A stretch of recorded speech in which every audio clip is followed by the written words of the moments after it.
Hello guys, my self Sumit Kataria, SME sir. So देखिए, आज हम बात करते हैं लेक्चर 10 के बारे में of anions, that is salt analysis. So anions की बात कर रहे हैं, तो क्लास बी की आज हम बात करने वाले हैं। क्लास बी के अनायंस की बात हम करेंगे आज रिगार्डिंग ग्रुप 1 एंड ग्रुप 2। अब ग्रुप 2 आप देख लीजिए एक बार ध्यान से। ग्रुप 2 की बात अगर हम करें, अगर हम बात करें ग्रुप 2 के बारे में, दैट इज रिडॉक्स चेंज। अब रिडॉक्स चेंज कहाँ पढ़ा जाता है? इसको हम पढ़ेंगे इक्विवेलेंट कंसेप्ट में, इक्विवेलेंट कंसेप्ट के अंदर। डाइक्रोमेट, क्रोमेट, पर मैग्नेट, मैग्नेट, इन सब की बात वहां करेंगे। वैसे भी ये तो हर जगह यूज आते ही है, तो इनके कोई टेस्टिंग नहीं करता अलग से, इनकी कोई टेस्टिंग अलग से नहीं करते हैं। रिडॉक्स चेंज है, वो तो हर जगह हो सकता है, कहीं भी रिक्वायर्ड होगी तो टाइट्रेशन में या कहीं रिडॉक्स चेंज में इनका काम आता है, तो इनको यहाँ पे नहीं पढ़ते, इसे क्लासिफाई करते हैं, पढ़ेंगे हम इनको। ठीक है, यानी कि रिएक्शंस इनकी लिखी जाएंगी। डाइक्रोमेट, पर मैग्नेट, ये तो हर जगह यूज हो जाता है, तो इनके लिए आपको अलग से ही कुछ नहीं पढ़ना है, इनको हम पढ़ेंगे। अगर कुछ पढ़ना भी इनके बारे में, टाइट्रेशन पढ़ना पड़ेगा, टाइट्रेशन कैसे परफॉर्म करते हैं इनके लिए, वो हम पढ़ेंगे इक्विवेलेंट कंसेप्ट के अंदर। अनायंस के अंदर हम पढ़ेंगे बेसिकली अभी आपका group 1, that is your group 1 PPTs. So बात करते हैं कि पीपीटी फॉर्मेशन क्या रहेगा अपने पास। F minus, borate, phosphate, sulphate की पीपीटी बनेगी नहीं बनेगी, कंपाउंड बनेगा, क्या बनेगा, बात करते हैं। स्टार्ट करते हैं one by one. Class B का, क्लास ए पूरा खत्म हो चुका है, dilute as well as conc group. Sir idea ले लीजिए पहले आप, कि सपोज आपके पास सल्फेट है। अब सल्फेट की टेस्टिंग कैसे करेंगे आप? सल्फेट की टेस्टिंग आप कैसे करेंगे? तो सल्फेट को हम चेक कर सकते हैं पीपीटी बना के यूजिंग बेरियम क्लोराइड। क्या बन जाएगा? अ white precipitate of barium sulphate, a white precipitate of barium sulphate. उसी प्रकार से सपोज आपके पास बोरेट है, मान लीजिए। सो बोरेट की अगर हम बात करें, तो बोरेट को हम डालेंगे किसमें? कॉन्क H2SO4 में, प्लस इथेनॉल और मिथेनॉल, प्लस इथेनॉल या मिथेनॉल एज अ सॉल्वेंट। क्या होगा अपने पास? We'll obtain a green edged flame,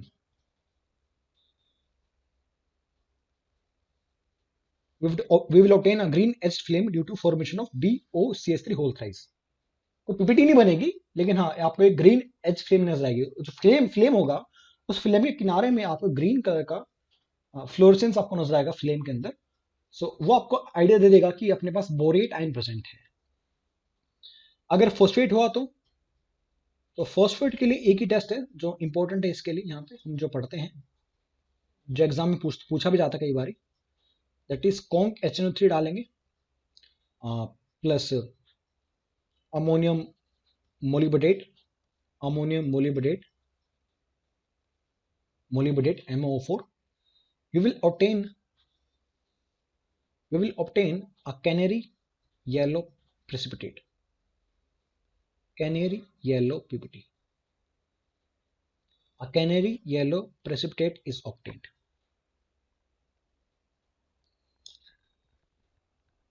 ठीक है, अब हम बात करते हैं इसमें F माइनस की। अगर F माइनस रहेगा तो उसमें क्या ऑब्जर्वेशन रहेगा अपने पास, उसको चेक करते हैं। अगर आपके पास you have suppose you have F minus at your end, F minus में क्या करेंगे अपने पास? इसमें डालेंगे सैंड, और you can call this silica, SiO2 silica sand बोल लीजिए आप, एक ही बात है, कंपोनेंट वही है उसके अंदर। Then will be adding conc H2SO4। बात करेंगे एक एक के ऊपर, अभी बात करेंगे इसके ऊपर अभी, लेकिन एक बार एक आइडिया आपको होना चाहिए। अवैक्सी वाइट पीपीटी या डिपोजिशन, अवैक्सी वाइट डिपॉजिट या पीपीटी आपको ऑब्टेन होगी। बोरेट नॉट दैट रेलिवेंट, इतना रेलिवेंट नहीं है बोरेट के बारे में जानना, बस इतनी बात जो लिखवाई है that is more than sufficient, आपका काम चल जाएगा। इसको अलग से हम डील नहीं करते हैं कि बोरेट की रिएक्शंस क्या होंगी, अलग से इसको डील नहीं करना पड़ता। इतनी बात पता है आपको कि इसका, हाँ, बोरेट हम डालेंगे कॉन्क H2SO4 में, plus methanol as a solvent, you will get BOCH3 का whole thrice, that will burn with the green edge flame. इतनी बात पता है तो आपका सवाल बन जाएगा। वैसे सवाल पूछा भी नहीं गया इस पे अभी तक। तो सल्फेट इंपॉर्टेंट है, उसको हम करेंगे डिटेल में भी। फॉस्फेट देखेंगे, यस कैंडी येलो, और एफ माइनस की बात भी करेंगे। तो आप ध्यान दीजिएगा यार, हम तीनों को समझने वाले हैं अच्छे तरीके से। और इन अनायंस के बाद आपका अनायंस वाला पार्ट खत्म हो जाएगा ऑफ द सोल्ट एनालिसिस। सो ध्यान दीजिएगा, बात करते हैं सल्फेट के बारे में। यस, तो सल्फेट की बात की मैंने, तो सल्फेट से हम बेरियम सल्फेट बना सकते हैं। और बेरियम सल्फेट आप जानते हैं कि बेरियम सल्फेट बेरियम सल्फाइड से कैसे अलग होता है, मैंने बता रखा है कि बेरियम सल्फेट को गर्म करने से कोई फर्क नहीं पड़ने वाला।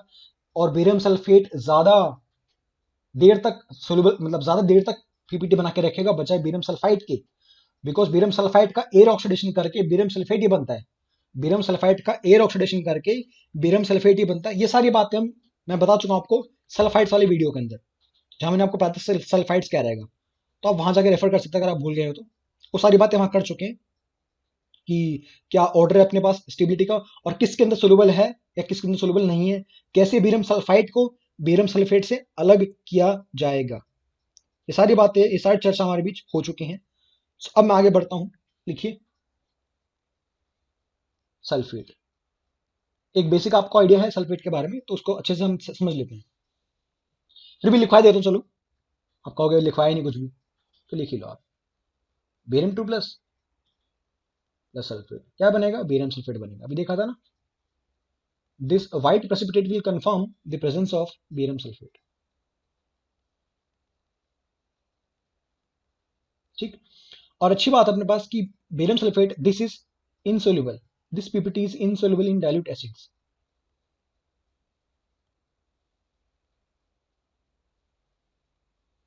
यानी डाइल्यूट एचसीएल में या डाइल्यूट एसिडिक एसिड में सोल्यूबल नहीं है। तो डाइल्यूट एसिड्स मतलब डाइल्यूट एचसीएल या डाइल्यूट एसिडिक एसिड में ही सोल्यूबल नहीं है पीपीटी। ये डिस्टिंग्विश करता है इसको बेरियम सल्फाइड से। But it is soluble in conc HNO3, उसमें घुल जाते हैं PPT. Soluble in conc HNO3 due to formation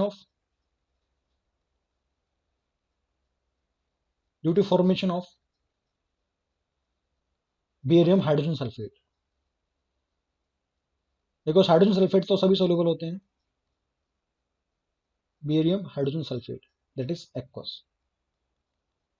तो कॉन्क HNO3 में तो घुल जाएगी पीपीटी इसके बेरियम सल्फेट की, लेकिन डाइल्यूट एसिड्स में पर्टिकुलरली HCl या एसिडिक एसिड में इट इज इनसोल्यूबल। ये पहली बात थी सल्फेट के बारे में। अब देखो को गैसेस तो इवॉल्व हो नहीं रही है इसके अंदर, तो गैस की प्रेजेंस तो है नहीं, तो पीपीटीज बनेंगी तो रिएक्शन सीधा सीधा करवा देंगे। तो उसी बात कर रहे हैं इसमें। तो पहली रिएक्शन मान लीजिए इसको, ये है अपने पास सेकंड रिएक्शन विद AgNO3। आपको पता ना कि BaCl2 AgNO3 PbOAC या लेड नाइट्रेट, ये कॉमन रिएजेंट है जो हर अनायंस के लिए यूज किए जाते हैं टेस्टिंग करते वक्त। AgNO3 versus plus sulphate. Yes, again क्या मिल जाएगा, silver sulphate which is again a white precipitate. Then third you can talk about lead acetate or lead nitrate if you want। तो अपने पास lead acetate है या lead nitrate हो सकता है, source of lead। क्या मिल जाएगा, we will get again a white ppt of sulfates। Sulphate का क्या मिल जाएगा, white ppt। lead sulfate is a white ppt। देख लीजिएगा, ध्यान से देख लीजिएगा। लेकिन थोड़ा इंपॉर्टेंट है this lead sulfate is a bit important। इसके बारे में जानकारी एग्जाम में आपसे पूछ सकता है। वो जो मैं कह रहा हूँ इंपॉर्टेंट है वो लिटरली इंपॉर्टेंट है, उसको आप ज्यादा फोकस करेंगे, उसको आप याद करने की कोशिश करेंगे। लेड सल्फेट की बात कर रहा हूं, इसमें क्या क्या बातें आपको याद करनी पड़ सकती है कि सोल्यूबल इन हॉट कंसेंट्रेटेड, गरम गरम गरम गरम किसके अंदर, सल्फ्यूरिक एसिड के अंदर इट इज सोल्यूबल। यानी कि आप डालेंगे इसमें कॉन्क H2SO4, हाँ, और थोड़ा सा गर्म करेंगे तो जाके घुल जाएगी। लेड सल्फेट की व्हाइट पीपीटी आप डालेंगे इसके अंदर क्या, कॉन्क H2SO4, थोड़ा सा गर्म करेंगे सॉल्यूशन को तो वो सोल्यूबल हो जाएगी, आपको सोल्यूबल होते हुए नजर आ जाएगी। ड्यू टू फॉर्मेशन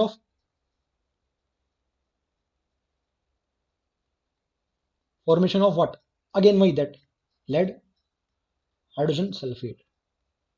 जो bisulphides bicarbonates they are mostly soluble, bisulphides bicarbonates they are mostly soluble.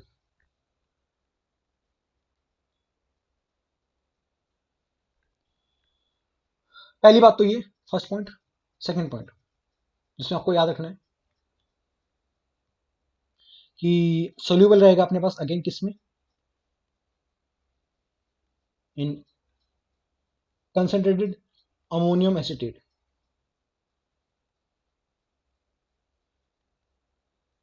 Conc ammonium acetate due to formation of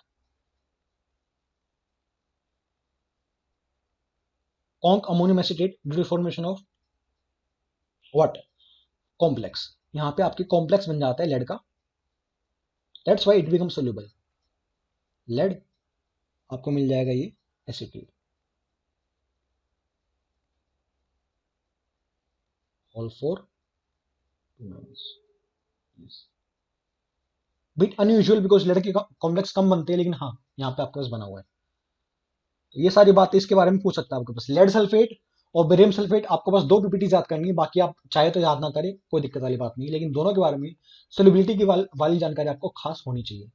exam as it is पूछा जाएगा ऑप्शन बाय ऑप्शन। अगेन एक और बात, थर्ड पॉइंट लिखिए, same बात करते हैं सोल्यूबिलिटी की।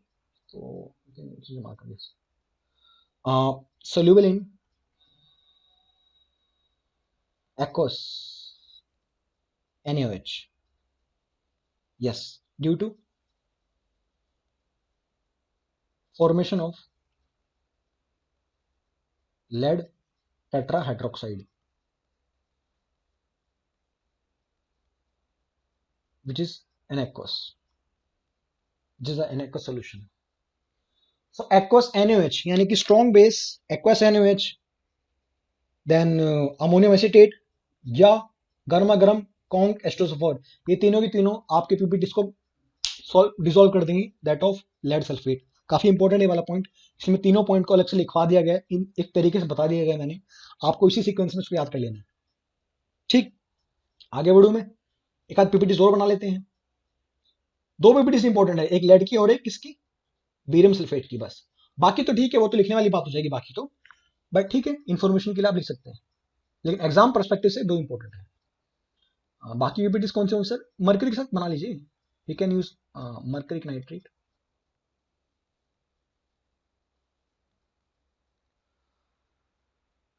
यस, सो यस क्या हो जाएगा इसमें, then we have mercuric ion plus ये सल्फेट आयन, एक्वा सोल्यूशन रहेगा तो water will be there, ions तो एक्वा सोल्यूशन में एग्जिस्ट करते हैं, so yes you will get this compound, yes you will get a basic mercuric sulfate,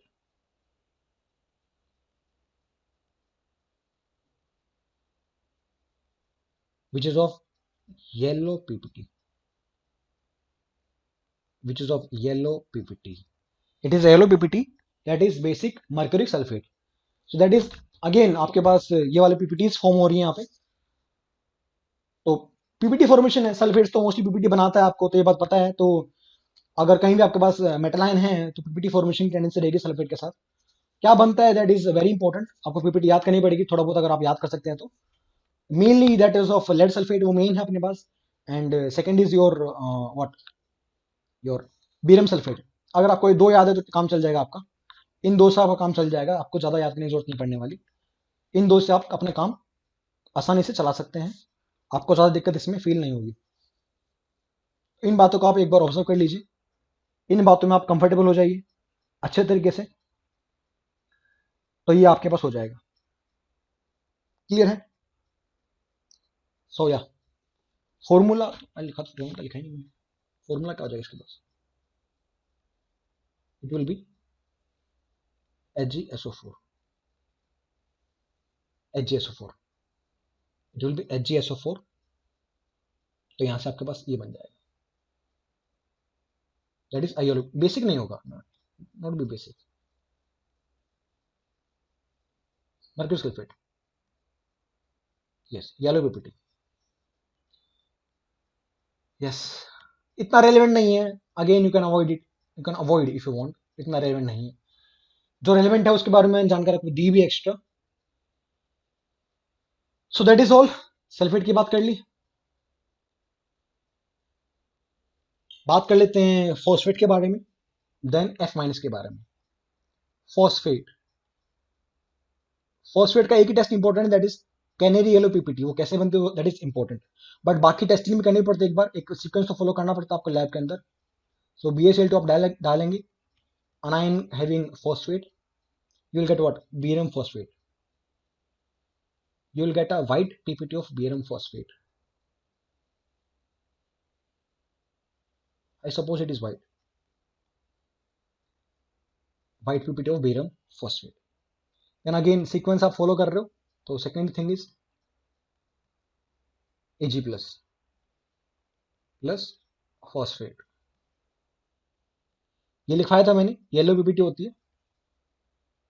मैंने आपको कहा था कि फॉस्फेट और क्रोमेट की पीपीटीज इंपॉर्टेंट है।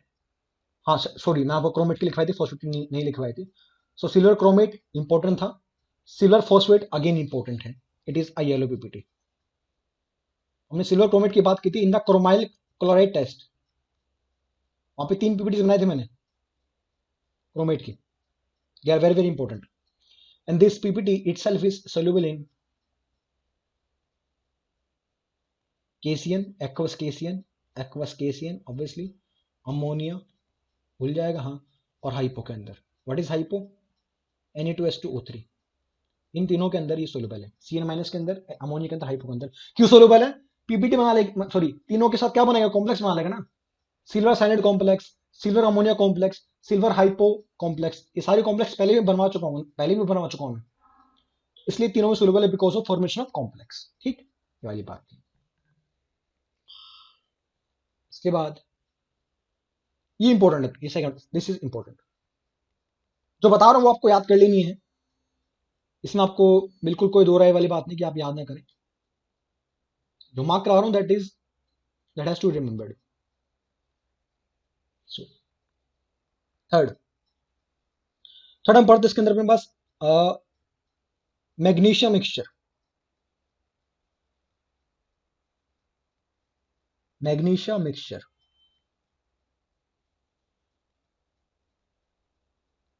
और sometimes called as a magnesium nitrate reagent.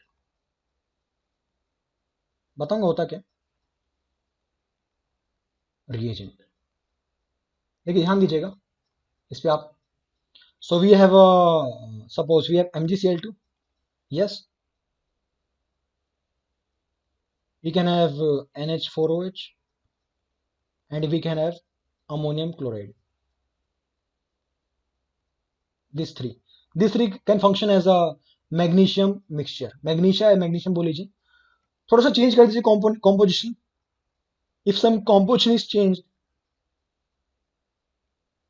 nitrate plus NH4OH plus NH4Cl. तो you have just changed the composition, तो you'll get magnesium nitrate reagent. तो दोनों एक ही बात है, आप दोनों में से चाहे कोई भी बोल लीजिए, एक ही बात है, वो मैग्नीशियम मिक्सचर है, that is magnesium nitrate mixture है।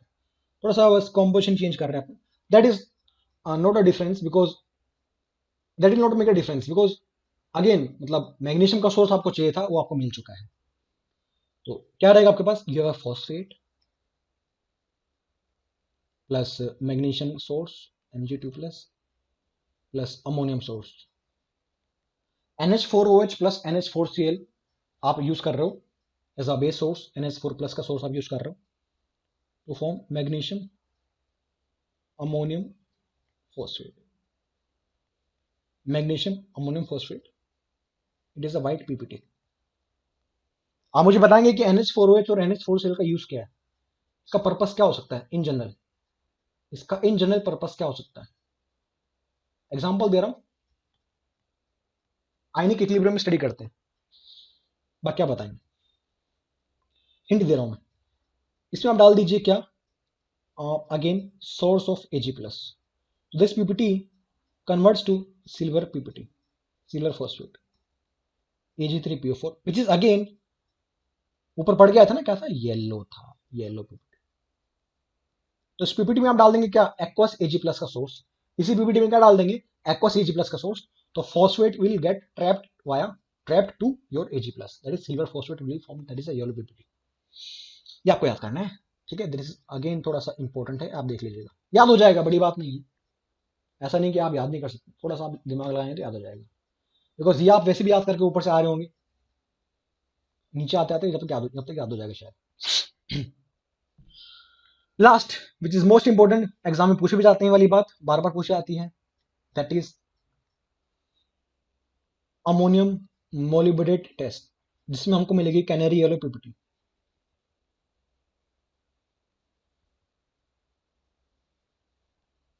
मोलिबडेट टेस्ट, ध्यान दीजिएगा। इसमें क्या करते हैं अपने पास, in this will be take phosphate, और you can also take hydrogen phosphate, तो आपकी इच्छा है, आप लीजिए फॉस्फेट, आप लीजिए source of ammonium. What is ammonium molybdate, लिखवाया था फॉर्मूला ऊपर, NH4 प्लस रहेगा उसके अंदर क्या रहेगा, you will have molybdate MO4 2 minus, molybdate means मोलिडियम मोलिबेडनम उसके अंदर रहेगा अपने पास। So ammonium molybdate ion, then some source of H plus is there, आपको मिल जाएगा क्या, बिकॉज वहां पे डाला था मैंने कॉन्गेस्टो से 4, तो वहां से RH प्लस, तो आपको मिल जाएगा a canary yellow PPT, canary yellow PPT. जितनी अपने पास सॉफ्ट ड्रिंक्स होते हैं ना, जितने भी सॉफ्ट ड्रिंक्स होती हैं, हर सॉफ्ट ड्रिंक के अंदर, सारे सॉफ्ट ड्रिंक्स के अंदर फॉस्फेट अवेलेबल होता है। All the soft drinks contain phosphate. तो कितना फॉस्फेट है आप वो भी पता लगा सकते हो, कौन से सॉफ्ट ड्रिंक्स के अंदर। सबके अंदर आपको मिलेगा येलो पीपीटी, आपको हर चीज के अंदर क्या मिलेगा, कैनेरी येलो पीपीटी मिलेगा। और उस पीपीटी में कितना फॉस्फेट आया है, वहां से आपको आइडिया मिल जाएगा कि किसी सॉफ्ट ड्रिंक के अंदर कितना फॉस्फेट अवेलेबल है। Yes, every phosphate sorry every soft drinks contain phosphate ion. और टेस्टिंग करते हैं लैब के अंदर भी, to check the content or the presence of phosphate in a soft drink, that is called ammonium molybdate test। और आपको एक yellow PPT मिल जाती है, कैनेरी एक नाम दे देगा उस चीज को बस, it is a yellow PPT, canary yellow PPT. तो ठीक है, कैनेरी मींस चमक रहेगी, that is a fluorescence colour, a yellow bright colour, उसको कैनेरी बोल दिया गया है, तो उसका कुछ लिटिल मीनिंग नहीं है अपने पास। कैनेरी जस्ट मींस फ्लोरोसेंट, चमक रहेगी येलो कलर की, तो वहां से उसका नाम आ गया अपने पास। तो that is your ammonium molybdate test. Formula लिख लीजिए, फॉर्मूला लिखा है नहीं क्या, भूल जाता हूँ फॉर्मूला लिखना बार बार। कैनेरी येलो पीपीटी, अमोनियम, क्या बनेगा फॉर्मूला इसका, फॉर्मूला इंपॉर्टेंट इसका, आपको मिलेगा ammonium whole thrice phosphate dot 12 MOO3। तो H प्लस आ रहा आपका HNO3 से, या yes it is coming from HNO3 या H2SO4, आप कोई भी एसिड यूज कर सकते हैं। और आपको ये वाली फॉर्मेशन आपको नजर आ जाएगी। ये प्रेजेंस बताता है आपको, this canary yellow PPT presence होगी किसकी, फॉस्फेट अनाइन की। It is very very important. तो अमोनियम फॉस्फेट डॉट 12 MOO3, ये उसका फॉर्मूला है इस कैनेरी येलो पीपीटी का, जिसकी हम चर्चा कर रहे थे। It is the composition of this PPT. याद कर सकते हो वैसे चाहो तो, बिकॉज अमोनियम है, फॉस्फेट है, तो फॉस्फेट -3 कहाँ आ जाएगा, यहाँ आ जाएगा, आगे पीछे 12 लगा देना, इस तरीके से आप इसको याद कर सकते हो। So that is the thing. Phosphate है, जैसे कभी कभी आर्सेनेट भी दे देता है वाला test, arsenate AsO3-, sometimes arsenate also give this test. तो कैसे डिस्टिंग्विश करेंगे सर कि फॉस्फेट है कि आर्सेनेट है, मुझे तो क्या पता चलने वाला एग्जाम के अंदर। वैसे तो आपके सिलेबस में है नहीं आर्सेनेट, फिर भी अगर आ गया तो थोड़ा गर्म करना पड़ता है। In case of arsenate you have to warm it, थोड़ा गर्म करना पड़ता है, तब जाकर आर्सेनेट के साथ कैनेरी वाली पीपीटी आती है। लेकिन फॉस्फेट के साथ ठंडे में आ जाएगी पीपीटी, और आर्सेनेट के साथ, what is arsenate, AsO3-। It can also give this canary yellow PPT, but on warming, गर्म करने पे। चाहो तो इस बात को आप थोड़ा सा याद रख सकते हैं, वैसे एग्जाम रेलिवेंट नहीं है, नहीं आएगा एग्जाम में, बट ठीक है फॉर इंफॉर्मेशन। लास्ट क्या बचा, F-। लास्ट क्या बचा, F-। लास्ट क्या बचा, F-। बिकॉज बोरेट तो मैंने बताया कि borate is not that important, उसका बस फ्लेम याद कर लो, ग्रीन एच फ्लेम काम चल जाएगा। क्योंकि बोरेट के बाद हम करने वाले हैं वैसे भी इसके अंदर, कैटायंस के अंदर बात करेंगे उसके बारे में कि वो ग्रीन एच फिल्म होता क्या है। तो कैटायंस में कुछ टेस्ट होते हैं बोरेट के रिगार्डिंग, किसी कैटायन के साथ उसका टेस्टिंग करवाई जाएगी और वहां से फिल्म की बात करेंगे, तो इसलिए वो वही बात करेंगे अच्छे तरीके से, कैटायंस के अंदर डिटेल में बात की जाएगी। अभी उसकी ज्यादा जरूरत नहीं पड़ने वाली आपको। बात कर लेते हैं अपने पास क्या बच गया, एफ माइनस बच गया मेरे ख्याल से, सल्फेट हो गया यस, फॉस्फेट हो गया, क्या बच गया F minus, fluoride ion. F minus, अरे भैया एफ माइनस से कौन, एफ माइनस से लोग बच के रहते हैं ना, एफ माइनस एफ टू इनसे लोग बच के रहते हैं। तो क्या होगा, एफ माइनस में डालेंगे क्या, कौन सल्फ्यूरिक एसिड आपने डाली थी, आपने सिलिका यूज किया था एज अ सैंड, सैंड या सिलिका एक ही बात है, वो सैंड में सिलिका ही होती है। तो सैंड डालेंगे आप सिलिका के सोर्स, आपको मिलेगा, लिखा होता है शायद अभी, वैक्सी वाइट डिपॉजिट या पीपीटी।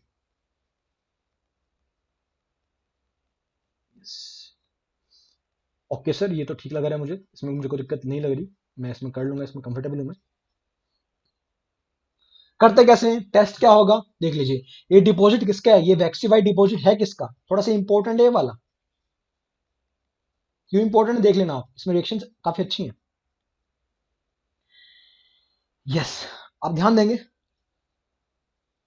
समझाता हूं कि टेस्ट कैसे परफॉर्म करते होंगे।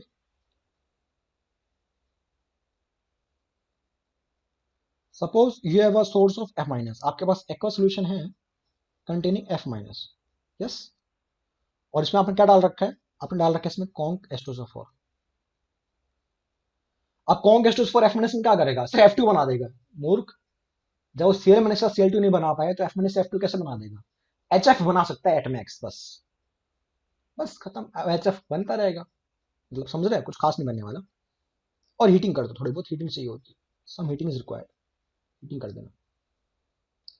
लैब में करोगे तो आपको आइडिया रहेगा कि भाई क्या क्या करना होता है, बुक्स में कैसे लिखा नहीं होता कि हीटिंग करो, वो लैब में कर रखा है तो मुझे थोड़ा पता है कि हीटिंग वीटिंग भी चाहिए होती है। बुक में तो एकदम आइडियल चीज लिखी होती है ना कि ये कर देंगे, आइडियल की चीज होती नहीं है रियलिटी में। yes. क्या होगा, बेसिकली क्या रहेगा अपने पास, जैसे एफ माइनस को एच प्लस मिला, क्या बन जाएगा, एच एफ बनेगा।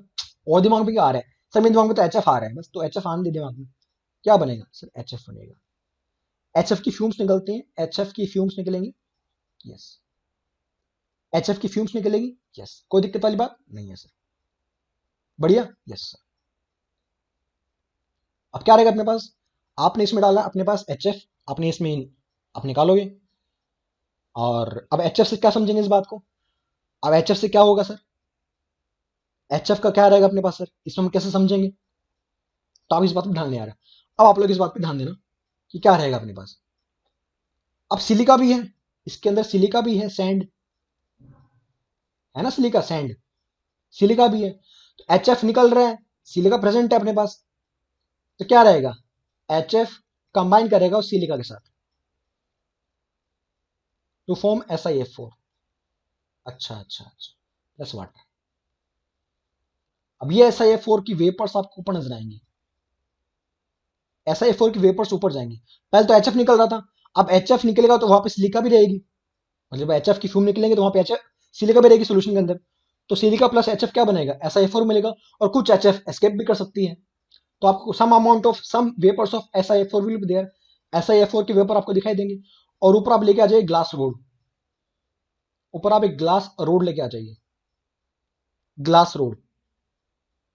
अब आपका डाउट है कि सर हमने अगर सिलिका नहीं डाला तो एक और काम कर सकते हैं आप, या तो आप सिलिका ऐड कर दीजिए टेस्ट ट्यूब के अंदर, या अगर आप में थोड़ा सा, आप अगर इस बात को समझते हैं कि जो अपने पास ग्लास है, टेस्ट ट्यूब है, that is a borosilicate glass, जो ग्लास होता है ना test tube, that is also made up of silica.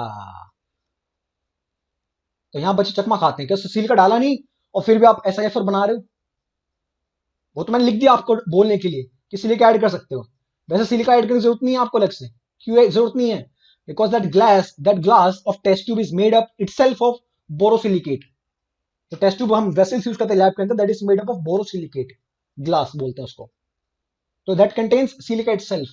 अब एचएफ की फ्यूम आ रहे होंगे, वो एचएफ की फ्यूम टकराएंगे किससे, ग्लास के कॉर्नर से, और ग्लास किससे बना हुआ है, सिलिका से, तो आप चाहो तो सिलिका डालो बाहर अंदर या मत डालो, SiF4 बनने वाला है अनडाउटली, बिकॉज ग्लास खुद बना हुआ किससे है, सिलिका से।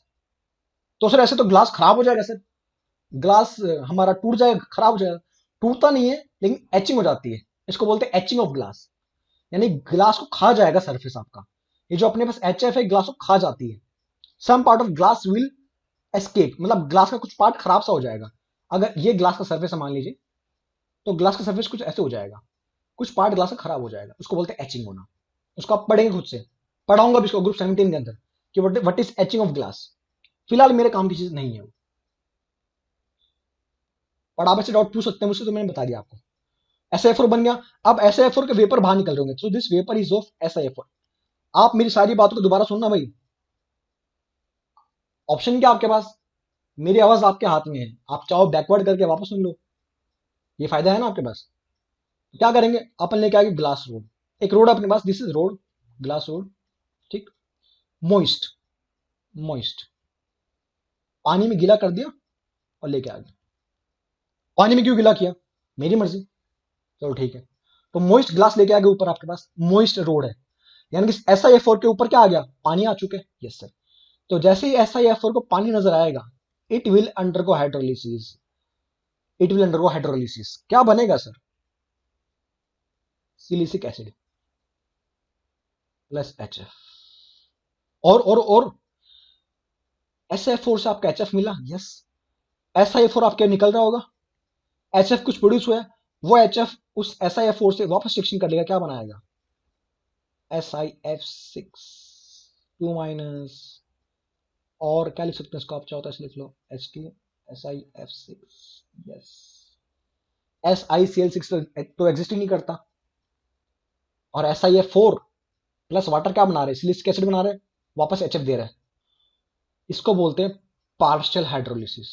सर मुझे हाइड्रोलिसिस नहीं पता, आप पार्शियल की बात क्यों कर रहे हो, so what is partial sir, आपने क्यों बोला सर ये पार्शियल है, बिकॉज सारा SiF4 आपका खत्म नहीं हो रहा, क्यों खत्म नहीं हो रहा, बिकॉज जितना भी SiF4 आपका रिएक्शन करता है तुरंत HF बन जाता है, और वो तुरंत HF बनने से आपका बचा हुआ SiF4 फिर पानी से नहीं उस HF से रिएक्शन कर बैठता है, पूरा SiF4 पानी से रिएक्शन कर ही नहीं पाता, इसको बोलेगा पार्शियल हाइड्रोलिसिस। जैसे BF3 वो भी करता है पार्शियल हाइड्रोलिसिस, उसमें भी सेम रिएक्शन होती है। वैसे SiF4 it also undergo this partial hydrolysis, because कुछ कंपाउंड बनता है, वो कंपाउंड पानी को हटा के खुद रिएक्शन करता है SiF4 से, दोबारा पानी को आने देता ही नहीं, मौका देता ही नहीं उसको, इसको बोलते हैं पार्शियल हाइड्रोलिसिस। तो क्या बन गया, H2SiF6 इज प्रोड्यूस। तो सिर्फ पीपीटी किसकी बन रही थी, पीपीटी उसी की थी, किसकी, that your silicic acid plus that substance what H2SiF6, इनका डिपॉजिट नीचे हो जाएगा टेस्ट ट्यूब के अंदर, वैक्सी वाइट डिपॉजिट इनका बन जाएगा, दिस कॉम्पोजिशन इन दोनों का, और यहां से कंफर्म हो जाएगा कि हाँ भैया आपका खेल किसका है, F- चल रहा है खेल। वैसे भी F- की बात हम दोबारा भी करेंगे ग्रुप 17 में, लेकिन यहाँ पे जितनी बात की है आपका यहाँ का सवाल सोल्व हो जाएगा अनायंस में अगर कोई सवाल आता है तो, बट ये पार्शियल हाइड्रोलिसिस वाली बात, ये सारी बात हम करेंगे हाइड्रोलिसिस के वाले टॉपिक के अंदर। तो मैं एक वीडियो बनाऊंगा हाइड्रोलिसिस पे अभी, कि what is hydrolysis, what is partial hydrolysis, और कौन कौन से अनायंस हैं, या मुझे कैसे पता कि हाइड्रोलिसिस होगी नहीं होगी, विच कंपाउंड अंडरगो हाइड्रोलिसिस, ये सारी बात उसमें बताई, उसको मैं आपको बताऊंगा, लगभग 1 घंटे की वीडियो रहेगी। So this completes your this type of thing. कुछ इसमें एक्स्ट्रा जानकारी आप देख लीजिए। कई बार क्या होता है, HF बनता है ना, तो HF की टेंडेंसी होती है डाइमर बनाने की, HF has a tendency to dimerize, HF has a tendency to dimerize to form H2F2, yes. HF जो गैस है, it has a tendency to dimerize to form H2F2, it is dimer. हालांकि इसके vapour बनते हैं, इसके vapour से बनते हैं, तो ये आप इसमें पता कर सकते हैं। Done, so this is your F-। इसको दोबारा सुनिएगा अच्छी तरीके से, मैंने क्या बात बोली, कब बोली, सिलिका मैंने कहां से लेके आ गया, किसका सिलिका उठा के बैठ गया मैं, और कैसे मैं रिएक्शन कर रहा हूं। तो F- कंप्लीट, बोरेट तो वैसे कंप्लीट था, sulphate phosphate. So this completes your anions part of salt analysis. लगभग 10 लेक्चर हो चुका हमारे, लेकिन 10 के अंदर तसल्ली इस बात की हो चुकी है कि पूरा अनायंस खत्म हो चुका है। इसमें ऑलमोस्ट हर चीज के बारे में हमने डिटेल में बात की है जो एग्जाम के लिए रेलिवेंट है। रेलिवेंट है, होने के तो बहुत कुछ हो सकता है, लेकिन रेलिवेंट भी तो आपको हो, और एट द एंड एग्जाम से एक दिन पहले ये सब 10 के 10 लेक्चर किसी काम के नहीं होंगे, काम के होंगे आपके नोट्स और जो इंपॉर्टेंट बातें मैंने मार्क करवाई हैं। सब लेक्चर देखें, बातों को नोट करें, इंपॉर्टेंट पॉइंट पे ज्यादा फोकस करें। चलिए, वरना स्टार्टिंग में मन करता है कि सब कुछ पढ़ लो, 50-60 डायरेक्शन और याद कर लेते हैं, कोई फायदा नहीं है। चीजों को कॉन्साइज करो, आगे बढ़ो। तो मिलते हैं, थैंक्स। ठीक है, चलो यार, ओके।